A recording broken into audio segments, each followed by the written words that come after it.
Hey everyone, it's DIZE here and welcome to the Skate Iceberg. This is a continuation of my 3-part series doing an iceberg on each of the 3 Skate games. If you haven't already, make sure to check out the Skate 3 as well as the Skate 2 iceberg. At this point, I'm sure you all know how these iceberg videos work. Basically, at the top we have stuff most people know about, while the further we go down, the less known these facts are. But without further ado, let's start with the very top of the iceberg chart.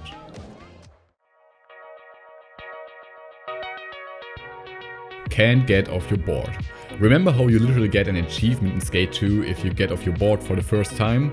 Well, before that in Skate 1 you simply couldn't do that. You're basically glued to your board. Now what's interesting about this is that the whole map is designed with that in mind, meaning at almost every stair set you will find a ramp nearby to skate up there. And if you're not supposed to go somewhere, well, since you also weren't able to move ramps, a small stair set or wall was enough to completely block you off. Different spinning physics. Skate 1 has different spinning physics compared to Skate 2 and Skate 3. If you push left or right on your stick, you will spin in the air, and if you let go of it, your skater will pretty much stop at that point. However, in Skate 1 there's a bigger force trying to complete the spin, so when you stop spinning mid-air, the game will often complete the spin for you. This sometimes can make it really hard to land big spins. Side note, you also spin way faster in Skate 1. So you hit a 1260 in Skate 3, impressive. Not. Look at this 1440 in Skate 1, that shit is easy to me. First try every day. World record.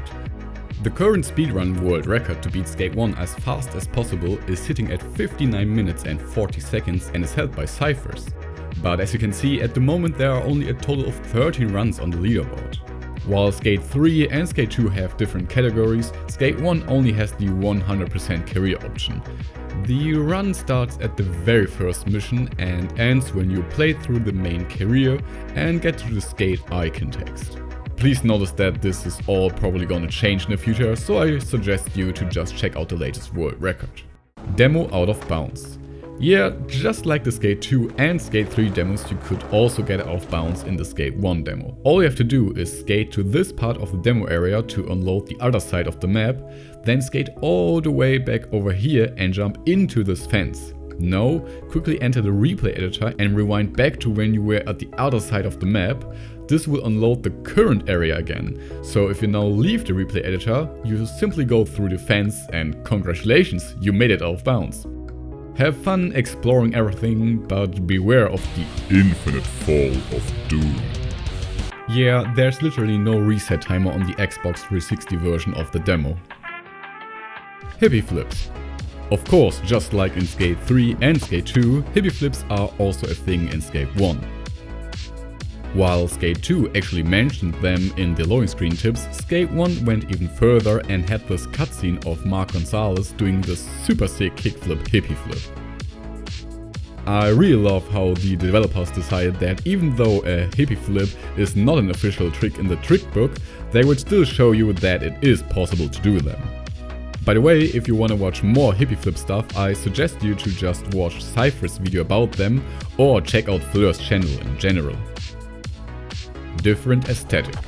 Skate 1 has a very different aesthetic to the other 2 games. If you look at each game side by side, you have this very dirty, scratched look with ink and mud drops all over your screen, and the menu consists of these paper cutout options with little animations. Skate 2 still kept that scrapped and dirty look, but went for a cleaner, more organized menu that has this VHS film burn inspired look. Skate 3, while being very close to Skate 2, then got even more cleaner with the text kinda resembling neon lights. So yeah, putting all 3 aesthetics side by side, you can really see how it evolved over the years.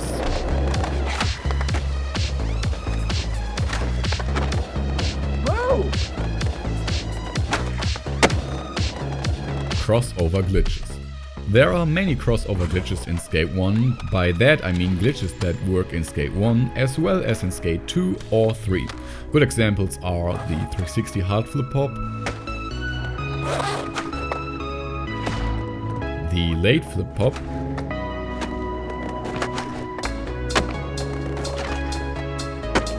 nollie pops,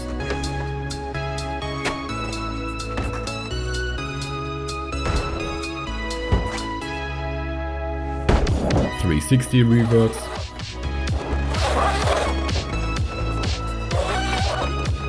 and the moonwalk glitch. Only in Skate 1. There are a few things that out of all EA Skate games you can only find in Skate 1, so I thought I'd just combine them all as one big topic. These things include band merch for the bands that are included in the Skate 1 soundtrack, belts.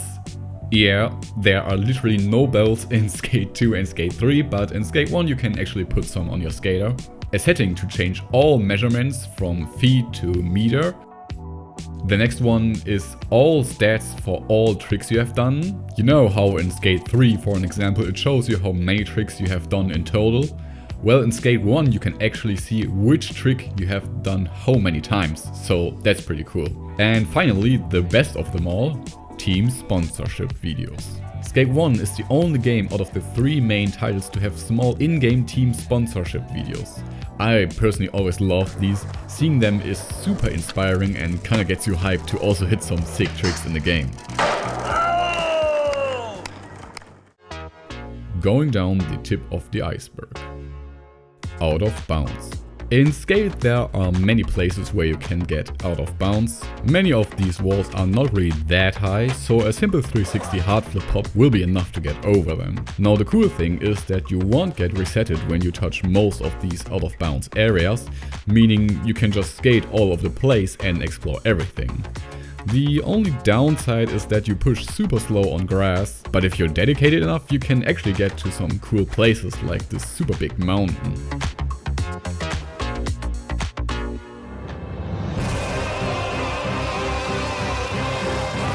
No speed glitches.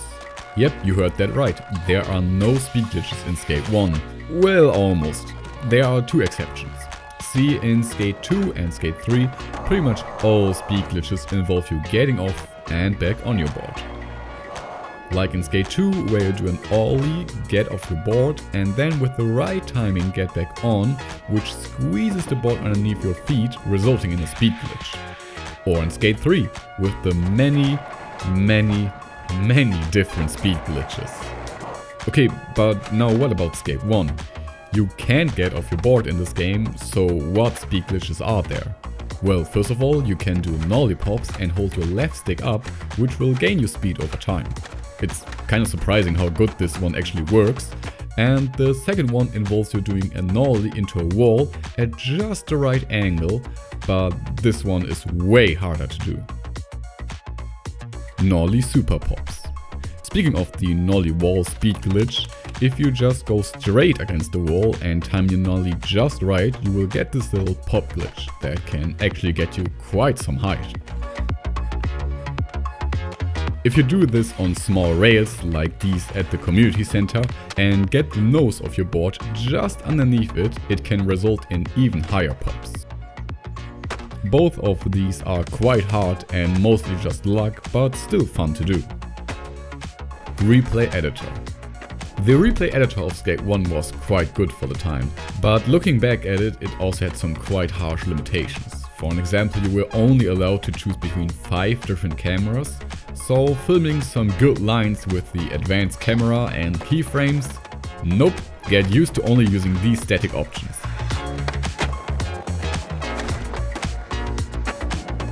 Due to these limitations, people got very creative back in the day. You would often see one person doing a coffin and slightly adjusting the camera to follow another person doing a trick. Cuss graffiti. There's a cuss graffiti in this location referencing Chris Cuss Perry, that in his own words, assistant, associate, we've been trying to figure it out take after take. Yeah. What are we at now? I'll take President, associate, CEO, what Chief Executive Officer of EA. of the game Skate. There you have it, double grab glitch. The double grab glitch has to be the most overpowered glitch in Skate 1. See how I can't land this gap because it's way too high? Well, simply do a double grab right before you land and you will land it without any problems.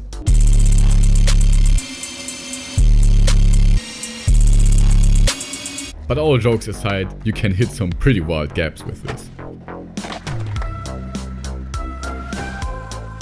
Car pop. If you jump onto a car and then go into a nose manual and do a nollie hard flip, you will do a little pop glitch. Damn, what is it with hard flips in the Skate series? I swear hard flips have to be the most cursed trick in Skate.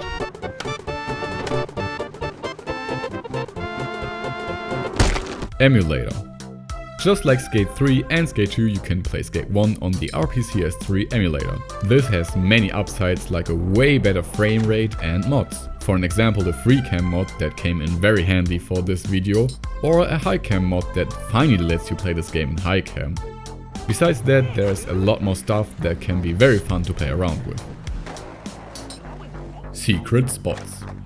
There are a few secret spots in Skate. For an example, if you get enough speed on this downhill road and then manage to do a wall ride right here, you can, with enough luck, get over this fence. Here you will find this hidden construction area, which has some really cool spots and is super fun to skate. It almost feels like this is a hidden spot the developers wanted you to find. Another one involves you 360 hard flip hopping over this wall to get onto this building. From here you can already get into the DIY park, which is super sick. But if you drop onto this wall and then skate all the way over here, you can then drop down into this small area.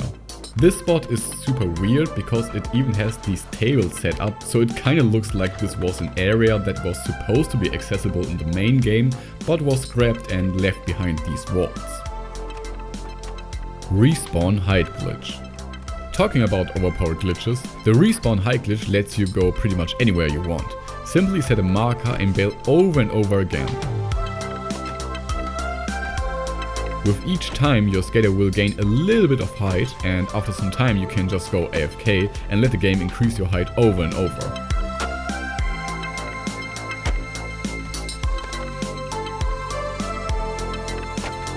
That way you can get on top of pretty cool locations. Going down the iceberg. On top of the bridge. One cool location that you can access with this glitch is the freeway bridge. Simply go underneath the bridge and do the respawn height glitch over and over again. After some time your skater will be so high that you will spawn inside the bridge, causing him to glitch out, and with a little bit of luck eventually you will end up on top of the bridge. From here you can just skate around and explore. There's not really that much to do here, but if you skate long enough into this direction, you will eventually arrive at the end of the bridge and you can just fall down into this huge hill. Skating in the air. You know what you can do on top of this bridge? Well, do a 360 hard flip hop over this rail and land on an invisible surface. This surface spreads out quite far over the map, so you can now skate in the air.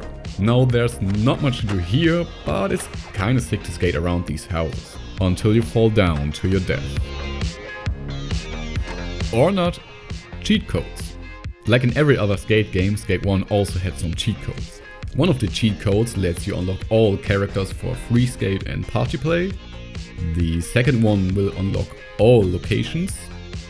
And the third one will unlock the Best Buy outfit, but with this one there's actually some misleading info. See how it says that the Best Buy outfit will be in your backpack? Well, no. You actually still have to buy it in one of the stores. Black walls. If you ride down this street and get enough speed, you are able to jump onto this roof. While you already can do some cool gaps from here, you can also jump down into this direction to do a wall ride on these super big black walls that are underneath the map. If you're skilled enough, you can even get back onto the map like this.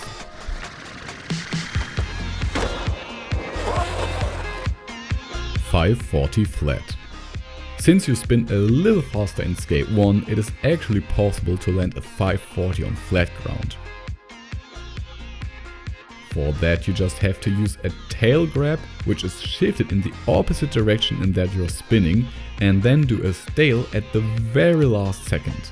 Now this is incredibly hard to do. I tried it for over 30 minutes and I couldn't hit it. And it's also in reality not a full 540, it's just enough for a little glitch to happen that lets the game title it as a 540. No hands flip. You know how you can just let go of your grabs while doing a flip in Skate 3? Well, in Skate 1 that won't really work and your skater will just bail, which kinda makes sense. However, if you do the motion of a stale nose bone or stale tailbone and then grab the board, your skater will simply not grab it and you can do a flip without holding your board. Yeah, this one's actually really cool and also quite easy to learn. Flat ground flips. On easy difficulty in Skate 3 you can actually do flat ground flips. Since Skate 2 is set to a difficulty that is equal to normal in Skate 3, you can flip but won't get enough air to land the trick. Same goes for Skate 1, with the little difference that you can actually use the double grab glitch to actually land it. Yep, flat ground flips are possible in Skate 1. They're just harder and don't look that clean. Z-Trip 420. If you look at the stock market screen, it will say Z-Trip at $4.20. This is a little Easter egg reference to Z-Trip, who produced some of the Skate 1 songs.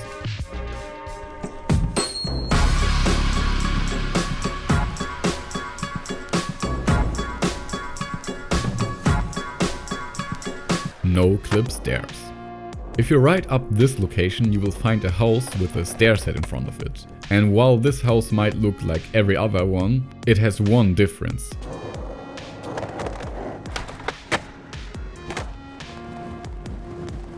Yeah, these stairs have no collision.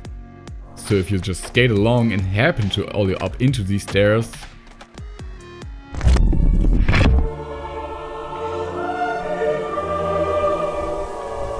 relative trick system. Back in Skate 1, the grind to trick system still worked a bit different, and that's because your trick motion will be relative to your stance. What does that mean? Well, for an example, in Skate 3, if you do a tail slide 360 flip out, your input will look like this. However, in Skate 1, the needed input for the 360 flip out will actually turn by 90 degrees since your skate has also turned that way. So if you do a backside tail slide, the needed input for a 360 flip out will be like this. And if you do a frontside tail slide, the needed input for a 360 flip out will look like this. I kinda understand why they did this. I mean, technically it is more realistic and consistent with the trick input design. However, at least for me, it is not working at all. And I totally understand why this was also too confusing for beginners and casual players. Hence why they abandoned this design and went with a simpler new mechanic in Skate 2 and 3. Grind soft lock. Very rarely you can actually get locked in a grind. There are two different versions of this. One has you completely locked in without any way of tricking out of the grind, and on the other one you can do as many tricks as you want while still landing back into the grind each time over and over. The last one is actually used in competitive play, as you can see here. Going further down the iceberg. Grindable floor.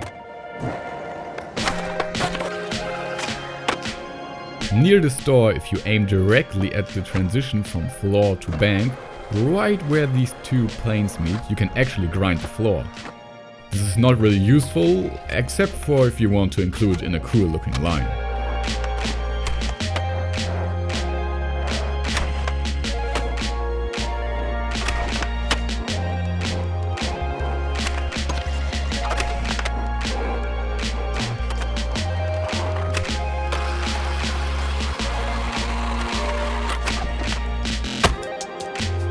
Rex Rail. In the Rex skate park there's this little pole jam rail. Now it might look like a normal rail that you can hit some cool clips on, but if you simply do a coffin right before grinding the rail and then hit the end of it, some weird stuff can happen.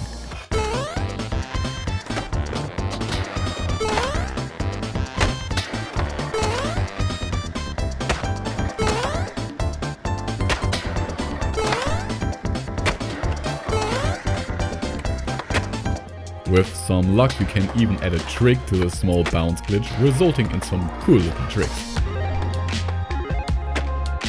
Skate.ea.com. Skate.ea.com is the old official EA Skate website. On it you could find anything related to the Skate series. New trailers and gameplay, blog posts about the game, many interviews with the pros and forums. It's quite interesting to use the Wayback Machine to look at all stages of the website, especially old forums where you can see people discussing newfound glitches, help each other out with missions or post their newest footage. In 2013, 3 years after the release of Skate 3, the site went down but is now actually back up as the official website for the new Skate game. Old logo. In several old trailers and adverts you can see that Skate 1 had a different logo before it was released. The old logo changed colors over the time and had a star at one point of the development. This can even still be seen in the downloadable videos and trailers for Skate 1. Over the time, the logo got rid of the star and introduced the iconic orange arrow that has been representing the Skate series ever since. Old animations. In the very first look gameplay footage and the first trailer that dropped, some of the animations are not finished yet. This can be seen in the manual animations, which still have this stiff placeholder style, as well as some grinds like the nose grind, which look kinda similar. Fun fact, this old animation can actually still be found in the game files, which is quite interesting. My best guess is that either the mocaps of these tricks weren't implemented into the game at this point or had to be redone because of some problems. So what we see here are placeholder animations which were animated by hand, thus looking so stiff and simple. Trailer. Speaking of old footage, there were of course many trailers back in the day. The most interesting ones in my opinion are those who featured real pros talking about the game and doing some fun sketches. Close, but you gotta feel it more. Look, there you go, feel it. What? Quit talking and just do it. Yes! That's right. Rated T for teen. Dark Slide Glitch. Way before dark slides became a real trick in Skate 3, you could do them in Skate 1. Through a glitch at a very specific location.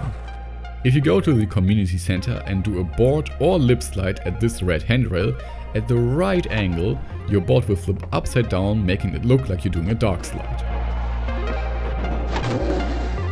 There are also other rails in this game that will also trigger this glitch, however they are much harder to hit and most of the time will result in your skater glitching out. E3 debug menu. There's old footage of the E3 gameplay presentation of the game in which one of the developers actually uses a debug menu to teleport to a different location. To me this is just so funny. You would think that they would never show such an insight to the game to everybody, and it really shows how different game presentations were back then. For a short time you can see a few debug options on screen, which even feature a manual cam which is turned off at the moment. Pretty interesting stuff. I tried to find more clips of this, however this seems to be the only video showing this debug menu. Sorry, the game's getting too hot. Old visuals. Staying at the old alpha gameplay theme, in many old clips the overall visuals of the game are very different. For an example, the ×3 multiplier is this red bar instead of the green film roll. Also the Hall of Meat visuals are much more extreme, flashing the whole screen red and then only the sky. I guess at this stage they were really figuring out how crazy bells should look like and turn it a bit down later on. Piano house. When skating through a city there's this one specific house where you can hear someone playing piano. Listen here.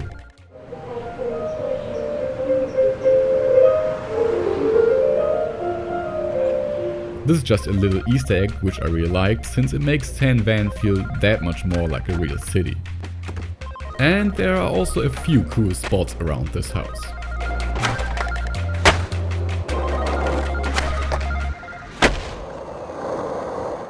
We now get to the less known or already forgotten facts. Street Dreams. Street Dreams is a skateboard movie released in 2009 about a skater called Derek whose big dream is to get sponsored and become a pro. The movie features Paul Rodriguez, Ryan Dunn, Rob Dyrdek, Terry Kennedy and Ryan Sheckler.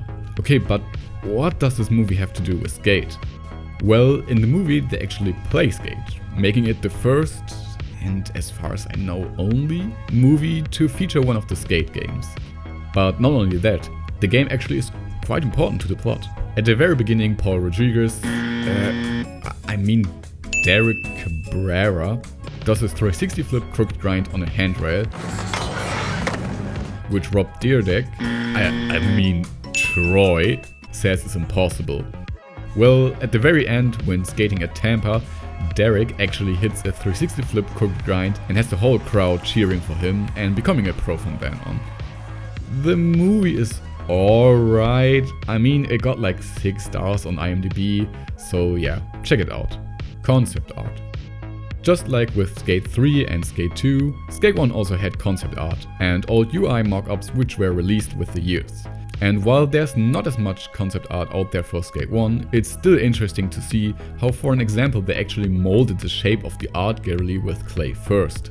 In the description I will link my quite old video covering all of the concept art I could find. Skatethisnet. While researching topics for this video, I stumbled onto this video showing how to get out of the map. While the low quality of this video was so bad that it could pass as an L.U.X horror video,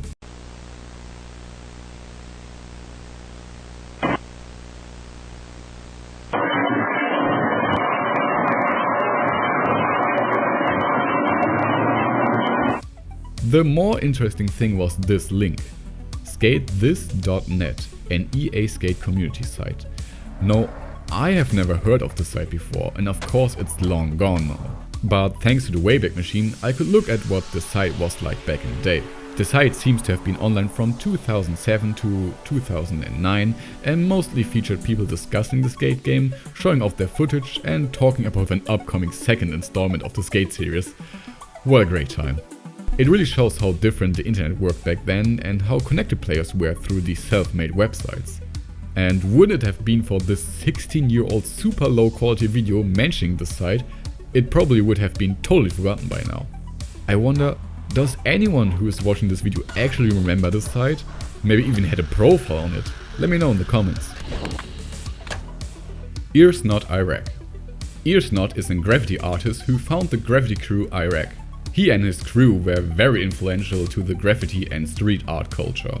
While he had many art exhibitions over the years, he also collaborated with Dover Street Market, Supreme and Adidas.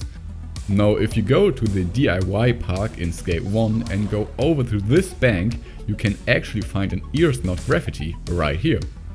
So yeah, that's pretty cool to have this little Easter egg graffiti in the game, paying respect to such a legend. Fake gameplay. Before Fantasy Factory there was Rob and Big, a reality show about Rob Dyrdek and Christopher Boykin, also known as Big Black, living through everyday life while doing crazy stuff like trying to break world records. On one episode they visited EA Games, who at that time were working on the new EA Skate game. We then can see how Rob Dyrdek is playing an early version of Skate.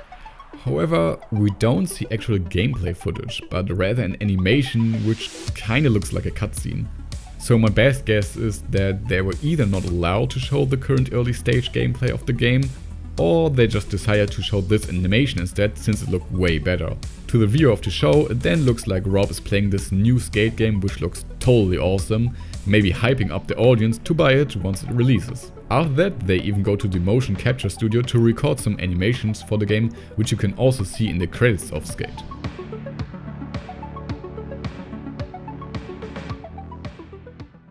Merch. Like Skate 3 and Skate 2, Skate 1 also had promotional merch that you could get through pre-ordering the game or winning small giveaways. First of all, we have the red Skate 1 board, which was made in such an early stage of the game's development that the font of Skate is still different. Next we have the orange Skate logo board, which was only released in Australia. There's also this one single board which features all the Skate 1 characters on it. This actually used to hang on a wall at the EA studios, and next to it we can actually see a normal Skate logo board, which is the default board in Skate 1. And last for the boards, we have the Word Skateboards Chris Cole board.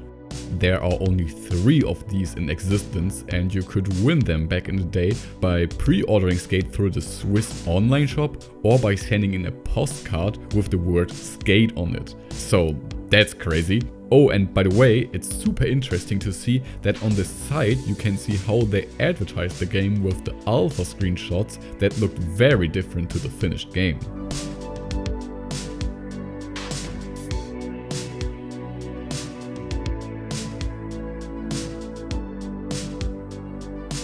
There's also the in-game Mark Gonzalez and Dennis Buchnitz shoes. Both feature their Skate 1 characters on the bottom of the sneakers and got real-life versions that you could buy back in the day. These looked exactly like the in-game versions of the sneakers, including the characters on the bottom of the shoe, but they also feature a high score list on the insole of the sneaker, which is just really cool. Besides that, there were of course many t-shirts, this tech deck, as well as hoodies and caps, which all had the Skate logo on it. And as you probably already guessed, all of these items are super rare and will cost you a good amount of money if you even manage to find any of them up for sale. Tootsie Pop. This might be the hardest Skate 1 glitch out there. Remember the 360 hard flip pop? Well, you can actually drop your manual at the end of the reward and then hit a trick, resulting in a much higher pop.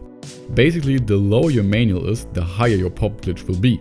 So if you completely drop it, it will of course give you an even higher pop.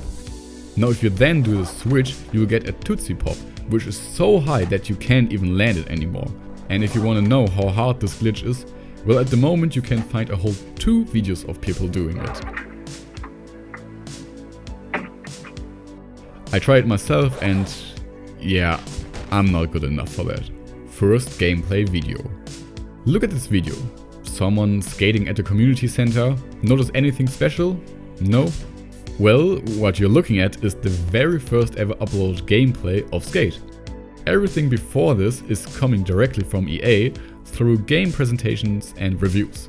This video on the other hand is the first time someone playing the demo of Skate 1 and uploading it to YouTube. So yeah, this kinda was the first EA Skate YouTuber ever. So props to Duval AK47, he made some history right here. Coming to the bottom of the iceberg, we now get to things most people might not know about. Anton Audio Vision. Anton Audio Vision is the YouTube channel and the website of Anton Sinkovic. A few years ago, people stumbled upon his channel where he showcased some of his stuff and also showed how he worked on the EA Skate games as an audio artist. He has example clips showing audio work on Skate,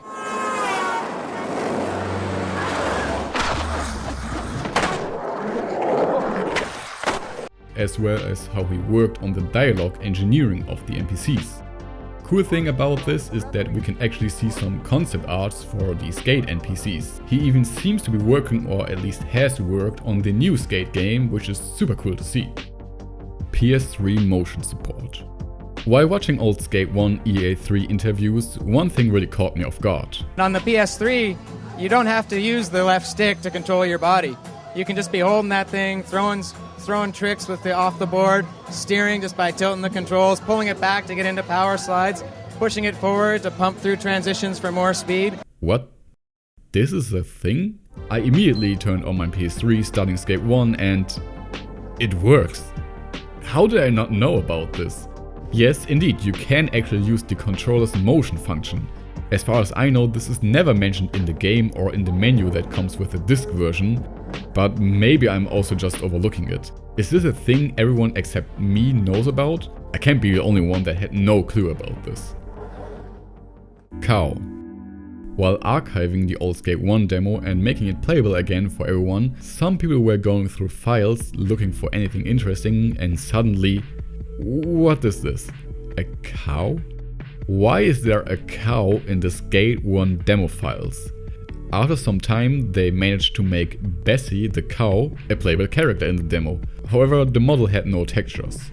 What's even weirder is that this model can only be found on the Xbox 360 version of the game, but after some more time, people actually made a custom texture for Bessie to show what she might have looked like, and yeah, this is so cursed.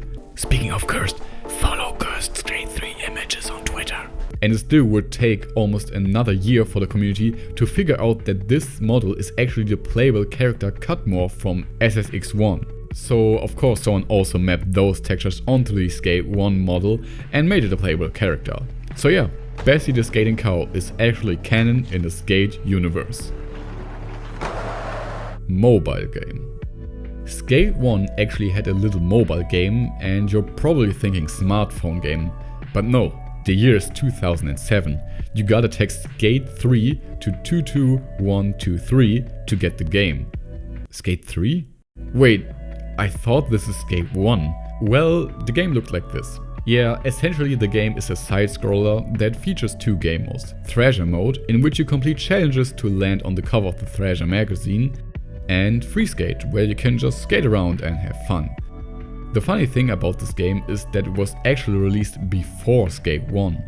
So yeah, this is Skate 0.5 or something? Or is this actually Skate 1? Meaning that this is Skate 2? Wait, then this is Skate 3? And this is Skate 4? And this is Skate 5? Oh boy, I can't wait to play Skate 6 soon. All jokes aside, this game apparently won the Cellular Game of the Year award at the 2008 Interactive Achievement Awards. So it can't be that bad, at least for 2007. Happy Holidays video. On YouTube you can find a video showing the development of Skate 1 with gameplay of very early stages of the game, motion captures and other stuff. Some of this footage also appears in the credits of Skate 2. As the description of the video states, this is actually just a segment of a longer Happy Holidays video that was posted on the Skate website. So let's go to Wayback Machine and... oh yeah, there's no archive link of it. So besides the development of Skate 1, what else was shown in the Happy Holidays video?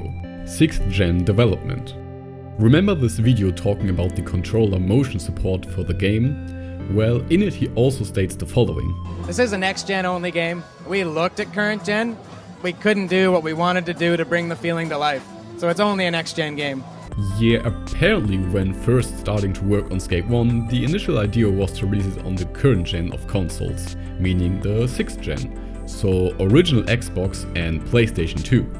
But looking back at the power of those consoles, it's pretty clear why that did not work out. Still, I wonder if at any point there was an early build of the game that theoretically was playable on either the PlayStation 2 or Xbox.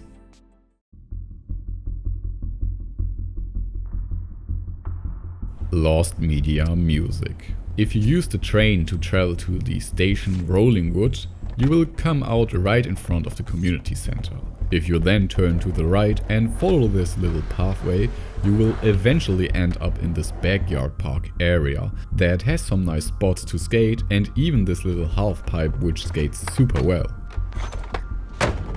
And if you skate around this area, you will hear music coming from this house. As you can hear, there seems to be some kind of rock band rehearsing their songs. Now, who is performing these songs? Well, we don't know. At least we didn't know for quite some time. Using any kind of app or software to track down any of the songs won't work, and the music is only playing at this house and can't be found in a normal music player. Yep, Skate 1 Lost Media is a real thing. Now, while researching for the video, I took a closer look at this graffiti on the wall. What does it say? Blish? Blind? Impression? Books? Rocks? Blind impression rocks? Could this be a clue? Well, after a quick search I found this. Oh, this looks very promising. While the quality of this gig is super bad, I tried to compare any of it and...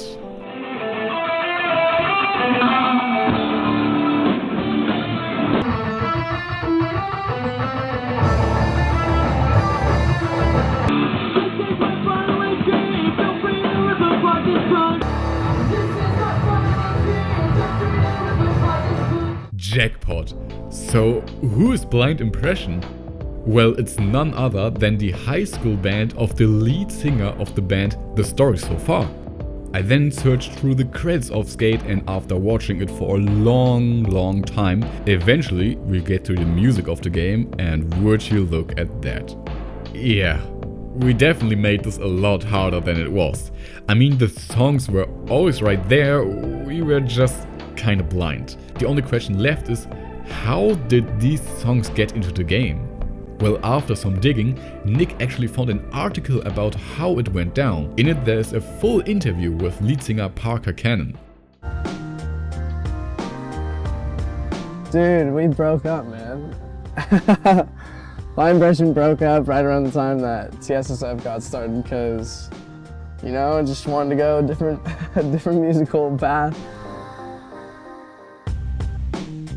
Yeah, man, we are. Check us out. I swear to God, Blind Impression rocks on the side of the wall in the neighborhood level, Skate 1. Our bass player and drummer's dad at the time was really involved in like the music industry. Hooked it up, man. I don't really know like too many of the details, but it was pretty fucking cool.